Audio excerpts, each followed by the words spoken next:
Έχουμε μαζί μας και είναι μεγάλη χαρά και τιμή έναν από τους κορυφαίους ξένους μπασκετμπολίστες που πέρασαν από τα ελληνικά και τα ευρωπαϊκά γήπεδα, τον Onti Noρiς.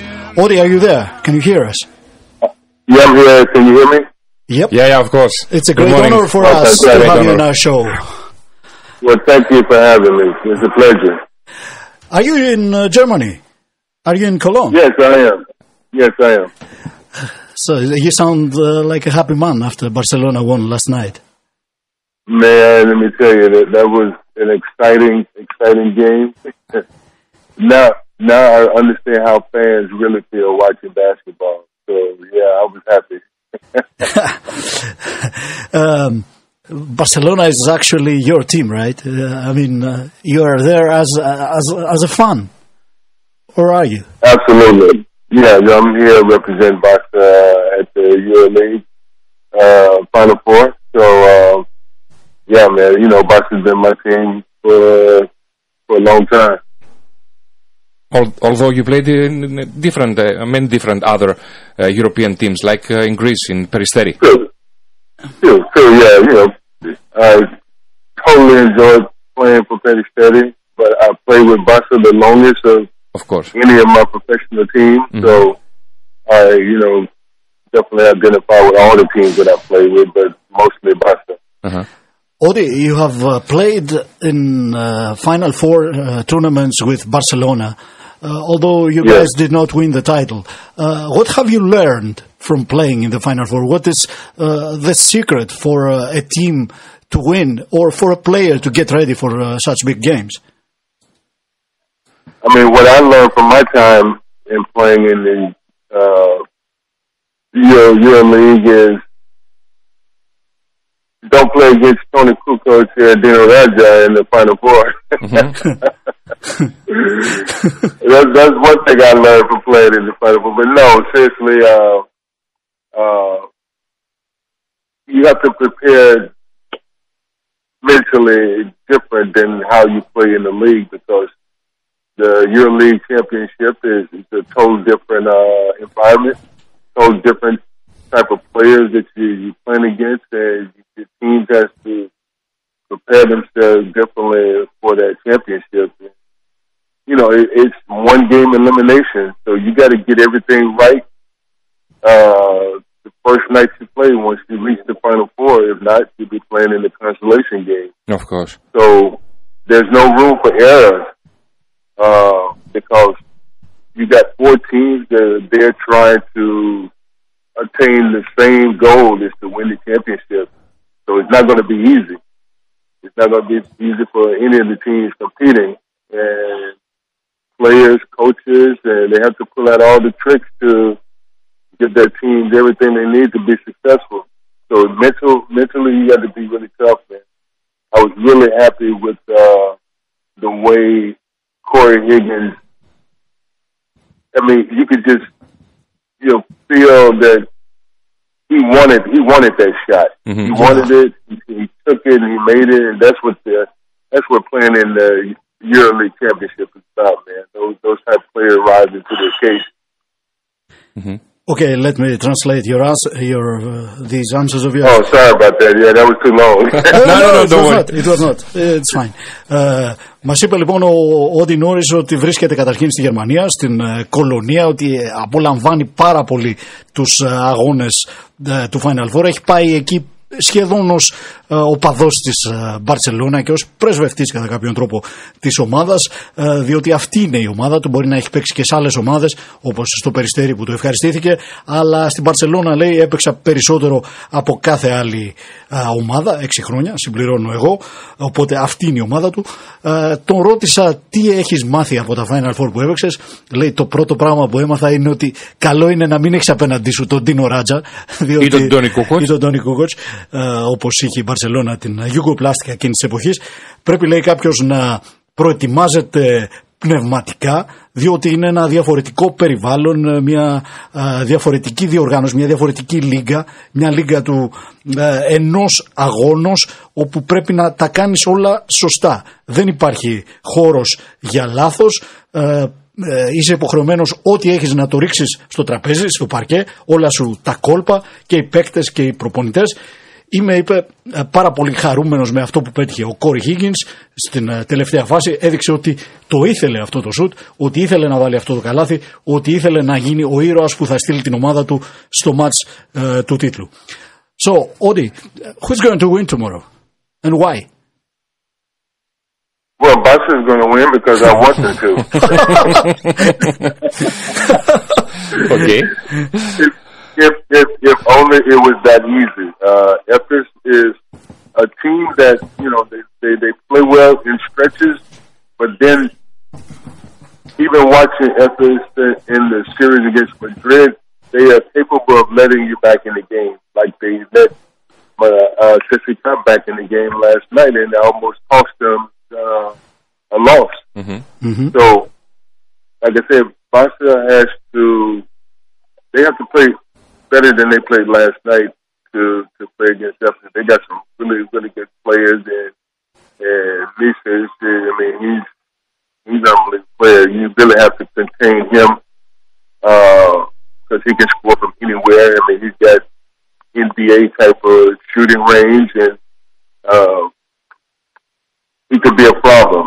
Mm-hmm. Then you have Singleton. I'm sure he's going to come in with the mentality to beat his ex-team that he played for. Mm-hmm. Of course. And what's the little guard that they have? Bobois, the French guy. You mean? Bobois, yeah. I mean, he got hot early last night in the game. He really shoot the ball. So, Mm-hmm. I mean, they're a tough team to defend against, and Barca has to defend way better than they defended last night. I think their defense kind of almost cost them a game last night. Wasn't as perfect as it should have been, but you know, it was good enough to win the semifinals last night. And what about the possibility of Nick Calatri not be able to play tomorrow? You think that will affect on Barca's game? I think it will, because Nick has experience. Nick has experience in championships, and it's going to be definitely a loss if he can't play. I don't think I don't know his prognosis, but it looked kind of bad last night. It looked really serious, his injury, but I hope it's not. But he has a sprained ankle. Sprained ankle. First grade. It looks to me that when Efes are playing well, they are better than anybody. If they are able, they are. Mm-hmm. Mm-hmm.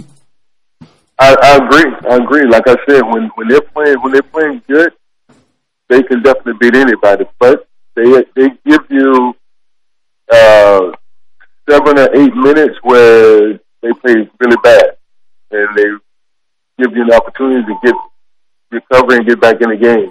So that means that Barcelona has to be very tough mentally and physically against them. Exactly, and they have to take advantage of those moments when Efes is playing bad. Like I said, I watched them through the whole series with the Madrid series, mm-hmm. and they played the same way. They lost 2 games to Madrid exactly that way. They played great, then they played really, really bad during those games, and Madrid came back and won 2 games with them from being down 20 points. Let me translate. No, go and translate that. Let me translate your answers before asking you about your memories from Greece. Ρώτησα τον Onti Noρiς ποιος θα κερδίσει αύριο. Λέει θα κερδίσει η Μπάρσα επειδή έτσι θέλω εγώ, λέει. Στα σοβαρά όμως θα πρέπει να παίξει, λέει, πολύ καλύτερα η Μπαρσελόνα για να κερδίσει από ό,τι έπαιξε απέναντι στην Αρμάνι. Ήταν καλή κατά διαστήματα, αλλά απέναντι στην Εφές δεν υπάρχει πολυτέλεια να αφήσεις τον αντίπαλο να ξαναμπεί στο παιχνίδι όταν τον έχεις βάλει από κάτω, διότι έχει, λέει, σπουδαίους γκάρντ οι οποίοι μπορούν να σκοράρουν ακόμα και από απόσταση NBA, όπως ο Λάρκιν, όπως ο Μίτσις, όπως ο Μπομπουά, τον οποίο ανέφερε. Χρειάζεται, λέει, για την Μπαρσελόνα πολύ καλύτερη άμυνα καταρχήν. Η απουσία του Νικ Καλάθη, ο οποίος είναι πάρα πολύ έμπειρος, μπορεί να επηρεάσει σαφώς το παιχνίδι της Μπαρσελόνα. Ο Onti Noρiς είπε ότι δεν γνωρίζει ποια είναι η πρόγνωση για τον τραυματισμό του Καλάθη. Φαινόταν λίγο τρομακτικός, λέει, ο τραυματισμός του εκείνη τη στιγμή. Και συμφώνησε μαζί μου ότι όταν η ΕΦΕΣ παίζει καλά είναι καλύτερη από όλους, μπορεί να νικήσει οποιονδήποτε. Βεβαίως, λέει, χτες, λέει, για 7-8 λεπτά έμοιαζε σχεδόν ανίκητη, αλλά εκεί που λες ότι παίζει πάντα στον ίδιο ρυθμό, βλέπεις και τα παιχνίδια που έπαιξε απέναντι στη Ρεάλ και καταλαβαίνεις ότι είναι λίγο πολύ και αυτή η θνητή. So, Onti, what about your year in Greece? Have you been in touch with old friends? What do you remember? What is your strongest memory from back then? Man, yeah, I still keep in touch with a lot of my old teammates, and I come back to Greece before the pandemic. I was, come back to Greece every summer, every year. So I really enjoyed my time in Greece. I have a good friend of mine in Saloniki, Dimitris Galanis, and I'm always in Saloniki with him doing something, a camp or going to Athos just to hang out. And I recently came back to Peristeri, I think it was last year, and they did a little celebration for me when I came back. It was nice and it was appreciated. And I got to see a lot of my old teammates there and hang out with them. Then I got great memories, and I always look forward to coming back to Greece. Is it true that you named your son Nico after Nick Gallis? Or is it just an urban legend? Because I keep hearing this, and I never had the chance to ask you if it's true or not.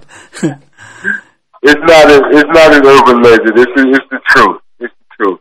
How come? I tell you, because I was always a fan of Nick Gallis, especially the first time I saw him play. Man, I was, you hadn't seen too many players his size dominate games the way he did, and he was consistent with it. He wasn't, one game, 30 points, and next game 2 points. No, he's consistently giving you the business. Yeah. And I became a fan. Even after I had the opportunity to play against him when I went to Barcelona, I had the opportunity to play against him, and then eventually get to know him as a player outside of the basketball. And he's a nice guy, and we was looking for a name for my second son when he was born. So Nikos was, and we were playing them that week, or whatever. So that's how I came to give the name Nikos. And I said Nikos is a great, strong name from a great player. So my son's gonna be Nikos from Nikos Gallis. That's my man. Does he play basketball? He played basketball. He's older now. He played in college. He didn't play professional or anything, but he played in college, and now he's got his family and doing well and living in Oklahoma, in Tulsa, Oklahoma. Okay. Onti, thank you so much. It was a great pleasure and honor for us to have you here in our show. Hopefully we'll meet you at some basketball arena very, very soon without lockdowns or whatever. And please keep healthy and safe. Well, thank you, guys. I tell you, I wish the fans would be able to come and see this EuroLeague experience. Because the teams are playing exceptionally well. And it's unfortunate we don't have fans at the game, but I'm looking forward to Greek basketball getting back to where it used to be, so we can see the crazy Greek fans in the stands again. And I miss that atmosphere and that energy, man. I love my Greek fans. Take care. Thank you guys. Thank you guys. Thank you, my friend. Bye bye. Take care. All right.